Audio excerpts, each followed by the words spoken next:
aku bilang ke bandnya, udah duit buat bikin kaset itu dialihkan aja buat bikin kaos karena kaos lebih laku. Jadi subsidi silang. Iya. Musiknya gratisin, jualan merchandise aja. Merchandise-nya buat nyari. Karena jelas lebih laku. Jadi kadang anak-anak indie pop aku undang nih. Kamu main di sini tapi eksperimen, dieksplorasi lagi. Terserah mau ngapain, eksperimen pokoknya. Jadi target utamanya Yes No Wave itu adalah melakukan desentralisasi musik di Indonesia. Jadi memperkenalkan musik-musik dari luar Jawa dan juga Asia Tenggara. Kelompok paduan suara dari ibu-ibu dulu Korban 65 itu namanya paduan suara Dialita. Tadi itu Dialita. Oh, tadi yang dunia milik kita itu ya? Nah, itu kan itu lagu-lagu zaman Orde Lama yang di Orde Baru dilarang. Terus kemudian reformasi kan sebenarnya itu sudah bisa didengerin. Tapi kan rekamannya udah hilang semua.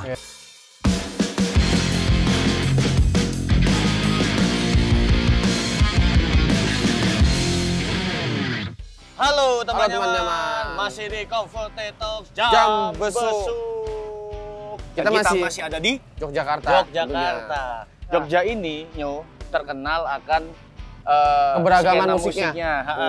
Dan kali ini di Jogja salah satu skena yang yang unik adalah musik noise eksperimental. Nah, kali ini gue tahu tuh bakal gimana kita. Serius lo? Tahu gua. Apa jangan-jangan dia temen lu? Enggak, gua nggak kenal. Nanti kita akan kenal di sana. Tapi gua tahu kayaknya lu mengarah kemana. Kamu mana sih kita? Kita mau ke Yes No Wave Musik. Ya bener kan?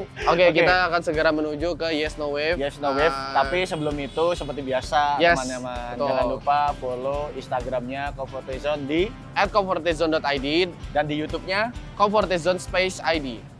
Ini kan udah mulai rame, sudah mulai panas. Mari kita memanaskan kembali obrolan ini bersama Yes No Wave Music. Let's go, teman-teman. Nah, sekarang kita sudah ada di Yes No Wave Yogyakarta. Nah, sebenarnya tuh Yes No Wave apa sih? Nih, Yes No Wave itu merupakan salah satu label independen yang merilis beberapa band multi genre gitu Salah satunya mungkin yang ada, kalau yang kita tahu ya ada White Shoes pernah dulu, Sigmund gitu-gitu. Terus ya ada beberapa band lainnya lah. Kalau kayak band-band mereka gitu berarti genrenya nggak terbatas ya? Iya, macam-macam. Bahkan ada yang eksperimental juga. Nah, mumpung kita lagi ada di sini, kita ketemu aja langsung sama foundernya ya nggak? Siap. Kita ketemu sama Mas Wok dulu. Let's go, masuk dalam. Ayo teman-teman. Kelendengan Mas. Misi Mas. Wah, Mas Wok, apa kabar Mas? Lumayan.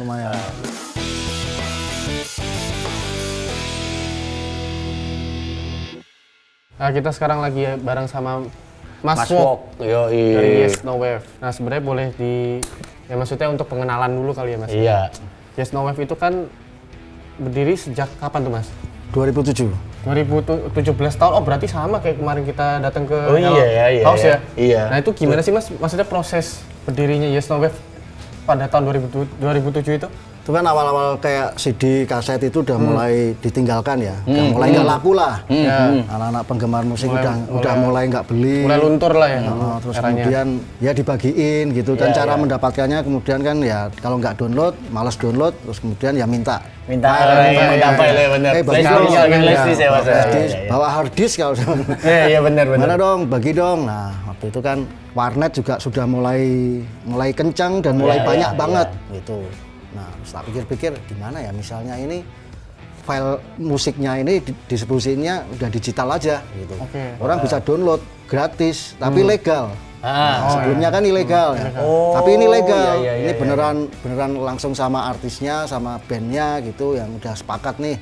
Berarti pengarsipannya legal gitu ya? Iya, langsung saat itu juga diarsipkan karena formatnya udah digital ya. Jadi kan kemudian ya udahlah sepakat, ya udahlah kita upload, terus kita rilis secara digital, legal, gitu. Orang bisa download gratis, bebas nih, mau di remix, mau dibagiin, kayak gitulah. Berarti memang melek sama dunia yang udah modern juga sebenarnya ya pada masa itu ya? Ya menyesuaikan dengan sikonnya aja, dengan situasi ada perubahan di situ ya. Jadi ya ini yang paling masuk akal menurutku. Masuk akal, iya. Itu Bandcamp belum ada ya waktu itu, SoundCloud belum ada. Itu 2007 MySpace tuh ya? MySpace tuh bener? MySpace. Kalau yang nah ini maju 2 tahun ke depan kayaknya kalau yang download gitu ada dulu tuh MP3000 gitu kan. Staffa Band. Tapi kan itu ilegal ya? Itu legal. Ilegal. Itu ilegal. Ilegal itu. Maksudnya nggak ada sepakatan langsung dari band. Kalau ini kan beneran label nih. Official ini label, kerjasama sama band langsung. Mereka sebagai third party yang kalau orang mau cepet aja lah bahasanya ya. Dan kualitas MP3-nya juga lebih bagus. Ada covernya dengan resolusi yang bagus. Terus ada liner notes. Gitu ya. Maksudnya tetap proper sebagai rilisan pada umumnya. Ya, digitalin aja secara legal berarti maksudnya. Berarti kalau kayak gitu Mas, kalau digital, ini aku nggak ngerti toh. Maksudnya monetisasinya gimana? Bisnis prosesnya gitu. Iya. Gini, pengalamannya waktu itu ya. Waktu itu aku punya label punk namanya Realino Records, rilisnya kaset. Ini lapak-lapak itu kan, lapak-lapak yang label-label jualan kaset CD itu paling orang yang beli itu paling satu tongkrongan beli satu kaset terus dikopi kan. Iya, bisa CD kopi gitu. Bener. Jadi penjualannya sebenarnya juga nggak terlalu bagus dibandingkan yang jualan kaos. Yang di sebelah itu jualan merchandise lah, kaos band gitu, lebih laris. Lebih laris padahal lebih mahal. Betul. Saya lebih mungkin secara subjektif lebih rela mengeluarkan itu dibanding beli kaset. Iya, karena kaset itu kan ada kopiannya bisa sendiri gitu kan. Makanya ketika ini dirilis download, aku bilang ke bandnya, udah duit buat bikin kaset itu dialihkan aja buat bikin kaos karena kaos lebih laku. Jadi subsidi silang. Iya. Musiknya gratisin, jualan merchandise aja. Merchandise-nya buat nyari. Karena jelas lebih laku. Gitu. Itu berarti dari proses bisnisnya juga ada apa ya bahasanya komitmen sama artis pasti juga kan legal. Makanya kemudian ada Yes No Shop yang merchandise-nya. Ini di sini ya. Nanti kita explore ya nanti kita ke situ. Nah, sebelum ke situ balik lagi ke Yes No Wave nih. Kan ini yang kita tahu kan Yes No Wave juga merilis beberapa band noise eksperimental gitu-gitu kan. Concernnya ketika kenapa memilih ranah itu, Mas? Karena pelakunya banyak. Oke. Sebenarnya pelakunya banyak, baik di Jogja, di Jakarta, di Bandung, ini di Malang. supply-nya banyak ya? Ya, pemainnya banyak, tapi distribusinya kurang bagus. Terus kemudian juga musik-musik seperti itu tuh penting banget.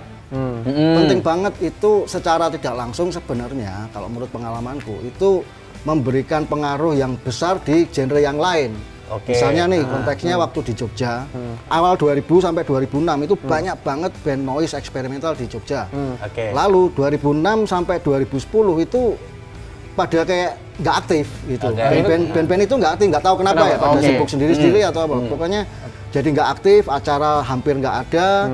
Terus kemudian ya kayak sepi. Kemudian band indie popnya, band indie rocknya itu juga kualitasnya jadi nggak menarik.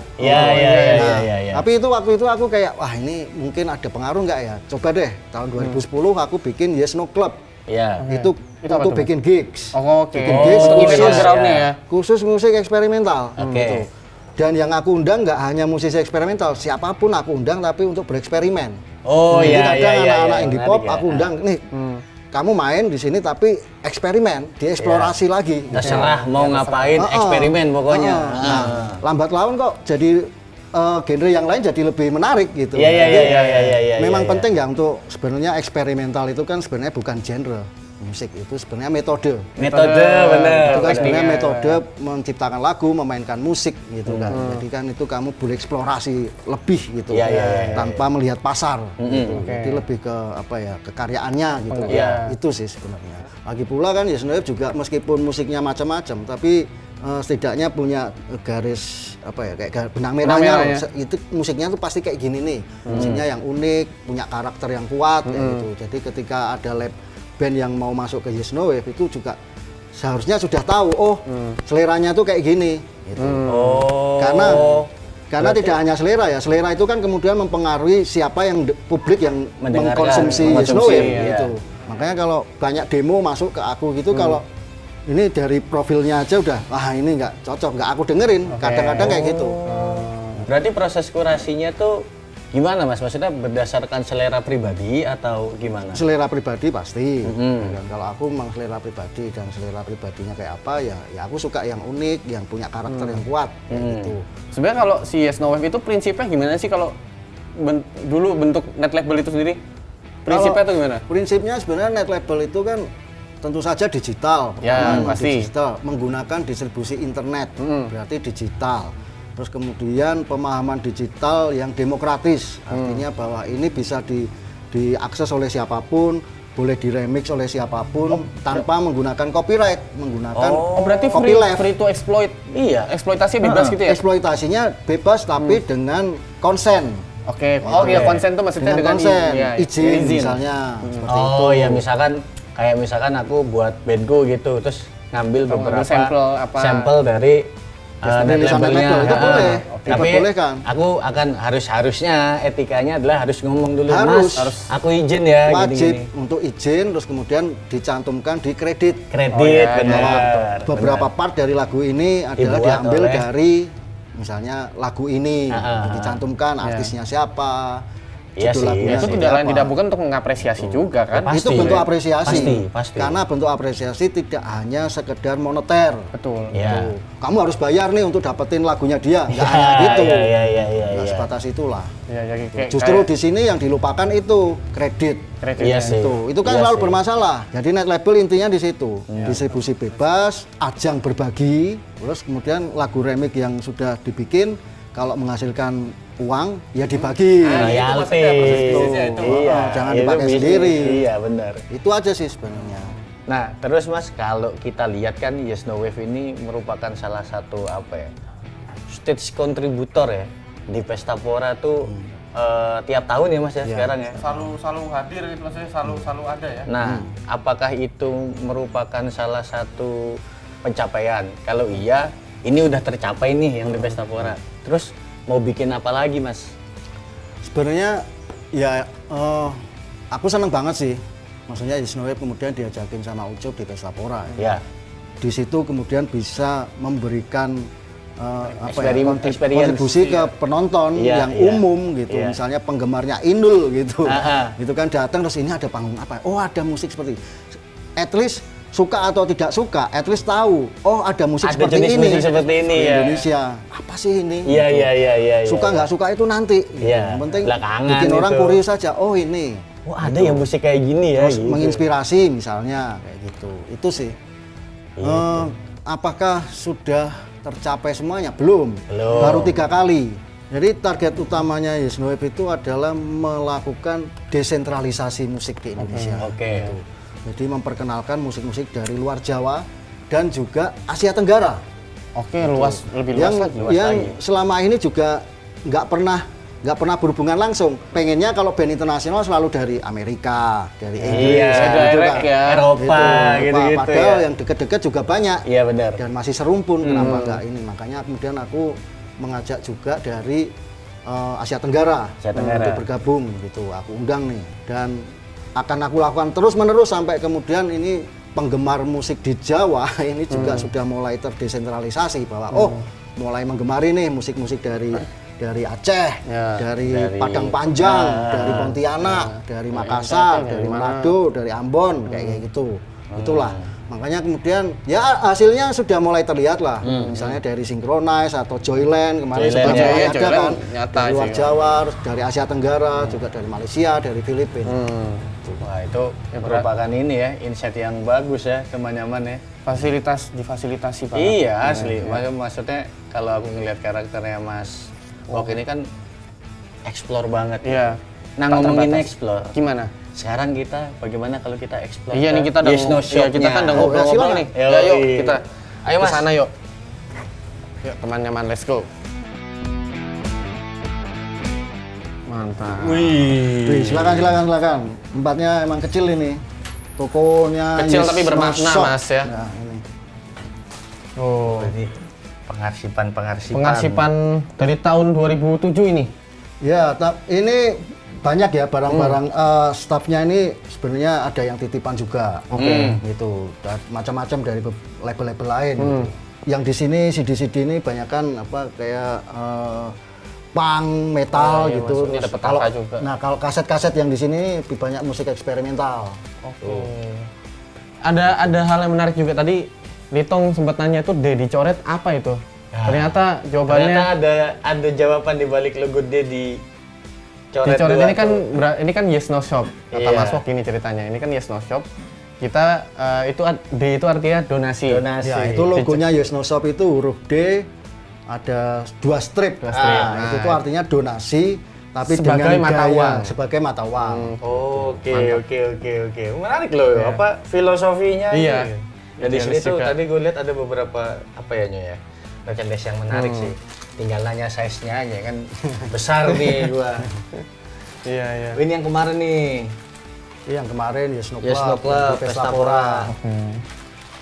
Nah kalau secara pribadi nih, Mas Wok punya nggak sih 3 rilisan favoritnya Yes No Wave? Mungkin yang pertama itu mungkin Senyawa kali ya. Senyawa. Karena itu apa ya, musiknya benar-benar baru, tapi memiliki karakter lokal yang kuat, tapi nggak tradisional. Gitu, nggak tradisional. Ada metalnya di situ, ada macam-macam lah di situ lah. Ada doom-nya, ada macam-macam itu, dan kemudian kan kemudian setelah aku rilis kan kemudian mereka lumayan laris di Eropa, di Amerika, malah marketnya di sana ya, di Australia gitu. Itu mungkin album yang paling menarik ya dari yang aku rilis di Yes No Wave. Terus yang kedua mungkin yang kita kolaborasi dengan beberapa ibu-ibu yang dulu ini KOR ya, kelompok paduan suara, choir gitu, kelompok paduan suara dari ibu-ibu dulu Korban 65 itu namanya paduan suara Dialita. Tadi tadi yang dunia milik kita itu ya. Nah, itu kan itu lagu-lagu zaman Orde Lama yang di Orde Baru dilarang, terus kemudian reformasi kan sebenarnya itu sudah bisa didengerin, tapi kan rekamannya udah hilang semua, udah dihancurkan waktu itu. Jadi gimana nih anak-anak muda bisa dengerin? Pengarsipannya nggak ada sama sekali. Ada, makanya kemudian aku undang mereka untuk rekaman. Tapi supaya lagu-lagunya bisa deket sama anak muda, aku kolaborasiin sama musisi-musisi muda gitu ya. Sama Kolil, sama Frau, misalnya salah satunya kayak gitu. Kerjasama, rekaman, terus aku bikin albumnya, dan itu memang ya penting untuk dilakukan oleh Yes No Wave ya, pengarsipan musik-musik yang sudah hilang, katakan itu forgotten songs itu, terus kemudian jadi bisa didengerin ya, supaya bisa ada legasinya juga ya. Terus kemudian juga bisa mengenal sejarahnya. Ya, itu sih yang penting sih, legasinya. Sejarah kekerasan di negara ini.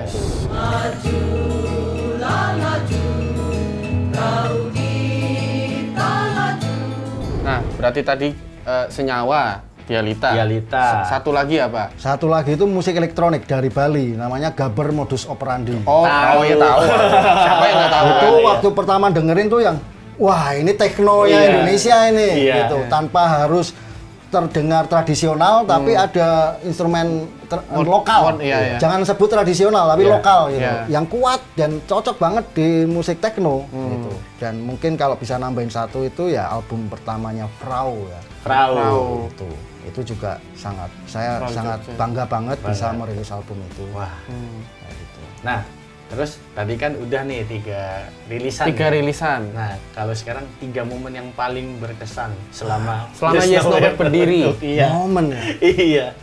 Mungkin ada momen lucu atau memorable gitu. Terserah mau itu down, mau itu yang membahagiakan. Mungkin momen yang paling lucu dan mengkhawatirkan, bikin deg-degan waktu itu tuh pas ngerilis album pertamanya Frau, Stanley Carousel itu.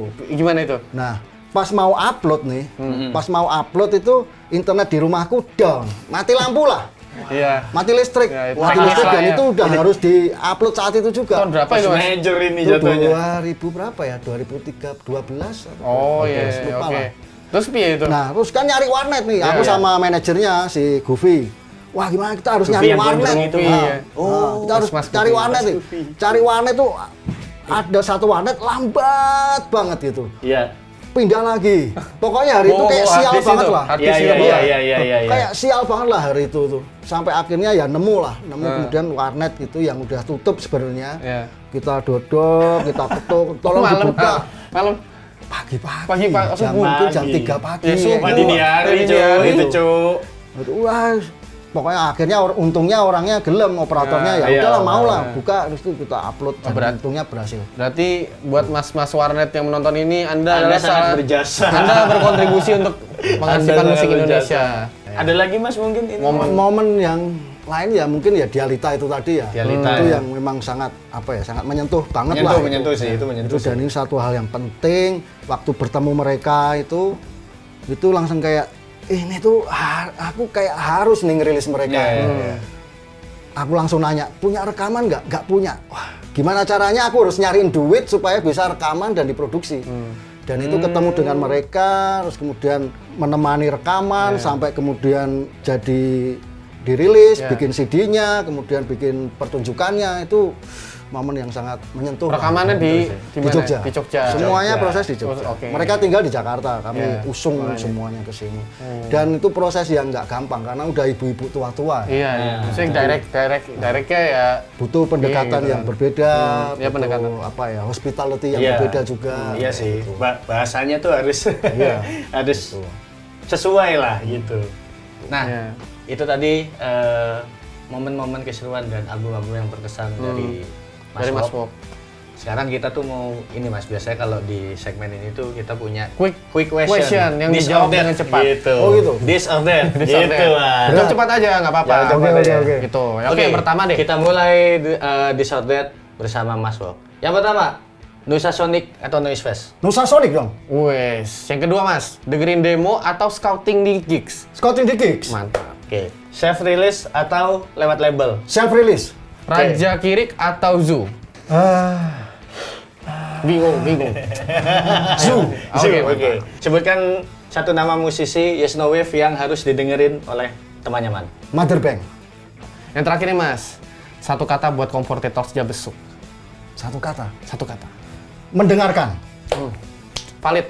Oke. Nah, itu tadi ya teman nyaman kita tadi udah sudah cicet, bincang-bincang, sudah explore juga di Yes No Shop-nya juga. Dan kita banyak dapat insight baru kan dari Mas Wok gitu. Yang bisa kita share juga buat teman nyaman. Bener. Jadi buat kalian yang mungkin tertarik untuk musik-musik yang eksperimental, kalian bisa mampir ya Mas ya ke Yes No Wave ini. Kalau misalkan rezeki bisa ntar ngobrol langsung sama Mas Wok, bisa mampir juga ke Yes No Shop-nya. Ini gitu. kalau di alamatnya di mana Mas? Di Jogja sini? Alamatnya di Jalan Mangkuyudan nomor 53A, belakang Spa. Nah, terus buat orang yang pengen tahu tentang Yes No Club atau Yes No Wave bisa follow kemana Mas? Sosial medianya? Sosial medianya Yes No Wave itu di Instagram, semuanya di Instagram aja karena aktifnya di Instagram.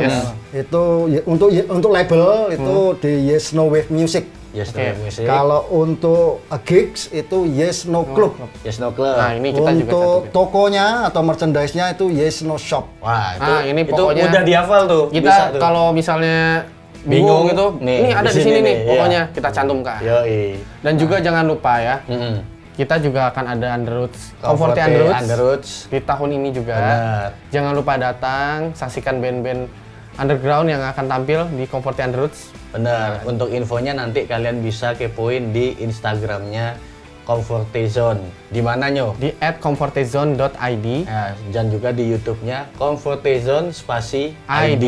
Dan jangan lupa juga nih kalian lihat nggak kaos yang gua pakai? Artworknya selalu wow gitu kan. Nah, buat kalian yang ingin mendapatkan kaos Comforted Underroots ini, jangan lupa kepoin sosial medianya comfortezone.id ya. Yes, di Instagramnya. Lo DM tuh Kalau mau adminnya. beli, kalau kalian mau beli, tinggal DM Instagramnya aja. Gitu. Bang, mau kaos bang, ini ada nggak? gitu. Nah, nih size ini. Mereka semakin diganggu semakin seneng. Semakin karena dengan Anda membeli, kita juga mendapatkan pundi-pundi. Nah, betul. Oke, jangan lupa kita sama-sama nyaman. Ya, betul. Karena kita kan konsepnya teman nyaman. Kayak kita pengen pakai kurensinya itu deh, tadi donasi coret ya. Itu dia. Oke, sekian kata dari saya Alex. Ya, saya Litong pamit. Walk the rock. Sampai jumpa di Comforted Talks Jambesuk selanjutnya. Bye.